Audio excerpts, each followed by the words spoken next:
Welcome to the Millennial Rant, a podcast about whatever's bothering me today. With topics ranging from politics to pop culture, there's a rant to cover everyone. For more Millennial Rant content, you can join me on the web at millennialrant.com.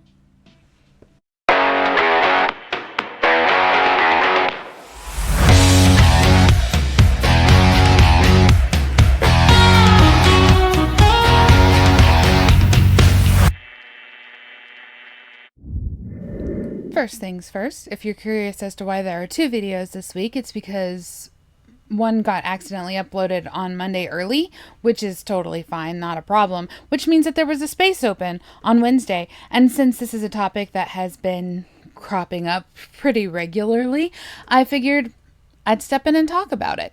Now, usually I'm not one to be on top of things, right? I'm not one that's like, here's the news and says, oh, we're gonna talk about that. I've done it a few times, but usually on things that are like huge and unmissable, right?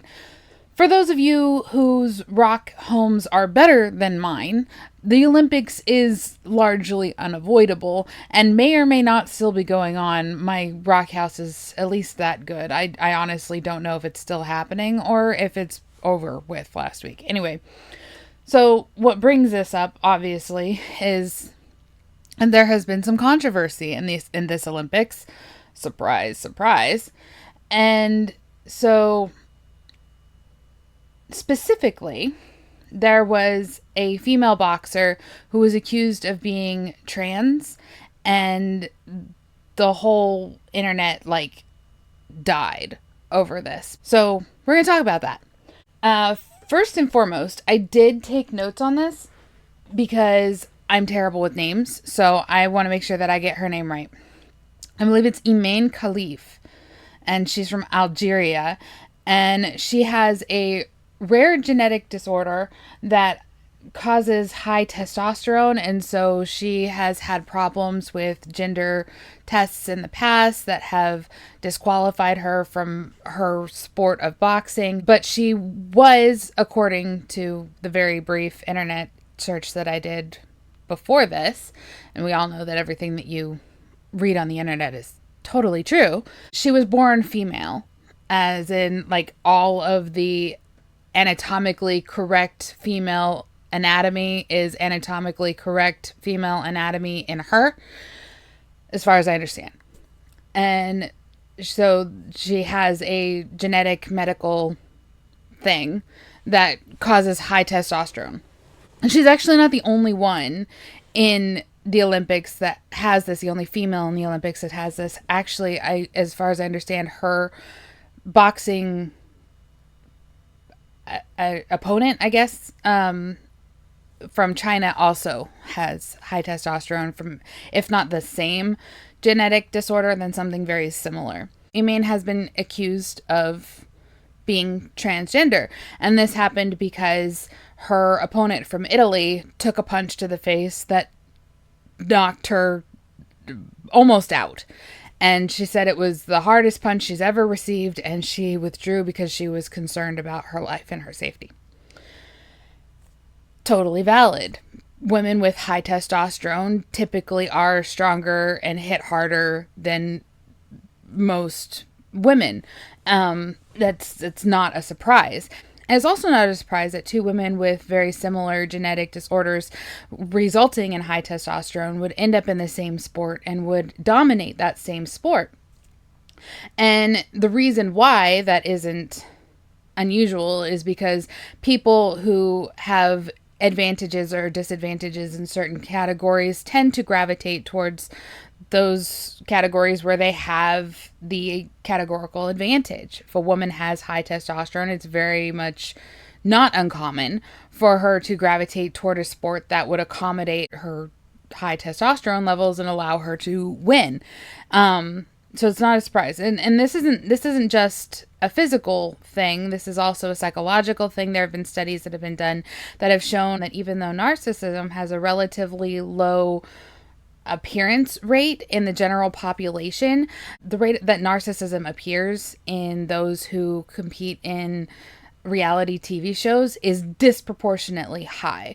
And one of the explanations that has been put forth for that is because narcissists are much more likely to believe that they will perform well, do well, win in a competition than those who are not narcissistic. So this isn't uncommon by any means. I will admit that I was one of those people who heard that there was a trans athlete in women's boxing who, almost knocked out a female contender from Italy, and I was like, oh, well, that's totally legit. There's absolutely no reason why she shouldn't have withdrawn in concern for her life and safety. Now, the fact that Khalif is not transgender, she is biologically a woman.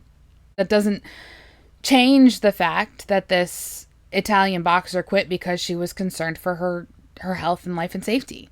Like, women with high testosterone can hit pretty hard, and there's no reason that she shouldn't have withdrawn in concern. I don't know if she specifically accused Khalif of being transgender, or if that evolved from her concerns about being hit that hard, and there were people who just latched on to the idea that she probably was transgender. I don't know how it came about. I don't particularly care. I did, however, want to talk about this primarily for two reasons.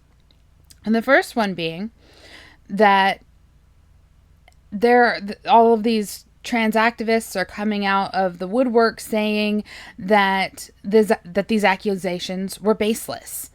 That Khalif was a woman, and she was born a woman, and she's always been a woman, and she's never not been a woman, and she's never been a man, and all of these things. Fine. But one, they're not baseless accusations. There have been men competing as women in the Olympics before.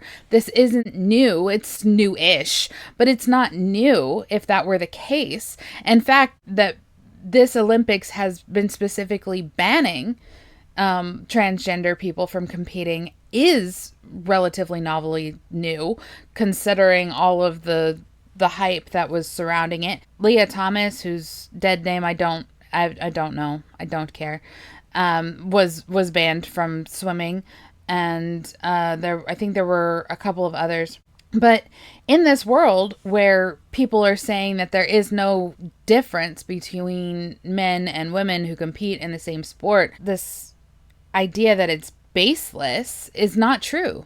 Khalif very well could have been a trans person in the Olympics fighting as a woman, and that would not have been a surprise. The fact that Khalif is a biological woman, has always been a biological woman, is probably more of a surprise than had she been trans. Now, I do understand that there are concerns for Khalif's safety in regards to the trans accusations because she's from Algeria, I think, and there is no general acceptance of the trans community over there, and so her life could genuinely be in jeopardy if it was to come out, if they were even to suspect that there was truth to these statements that she is trans. I understand that.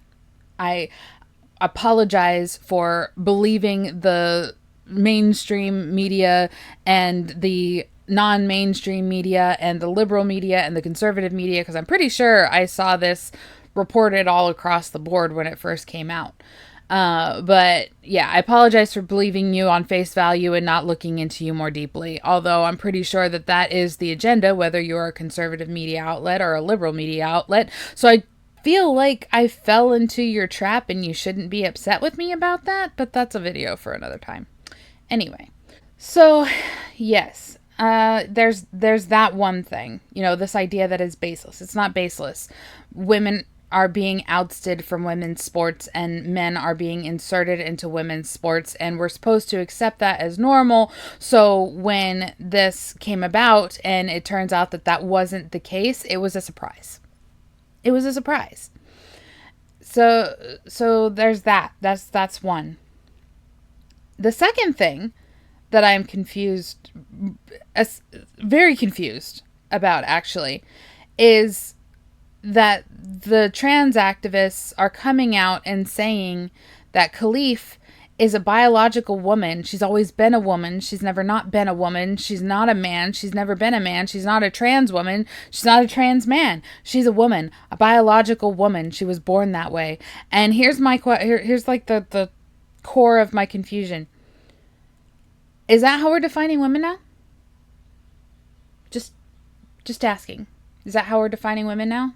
Biologically? By the sex that they were born with? That the doctor assigned at birth? Is that what we're doing now? Because like 2 weeks ago, that was a not okay definition. That was transphobic to say that. So, and it's just that very much confuses me. You know, this whole thing about how she's biologically a woman, and it's disgusting that people would say that she's trans just because she's genetically a little different, even though, you know, biologically she is female. And what? Like, what? It makes it, But here's another question. What if she wasn't? What if she wasn't from Algeria and her life wasn't on the line if she were, you know, a trans person? What if she wasn't born biologically female? What if she was actually a trans person who was allowed to compete in the Olympic boxing arena with the females? What if that was the case? What if this person was actually a trans person boxing in the female league in the Olympics? Would that not be okay because this trans person was not biologically born a female? Because everybody's saying that it's okay that she has high testosterone because she was born biologically female. So if a man who's born biologically a man, you know, decides at the last minute or whatever, you know, decides when they're 12 even, that they want to be a woman and transition and go into boxing with other women, and they have high testosterone because it doesn't matter how much estrogen you pump into them, they naturally create testosterone in the same way Khalif naturally creates testosterone, giving that physical advantage through genetics. Would that not be okay? Would that be bad? Would that be wrong? Would the trans activists come out and say, you know what? You're right. This person was born biologically a man, and that's not fair. No, that's not what would happen at all. That is absolutely not what would happen.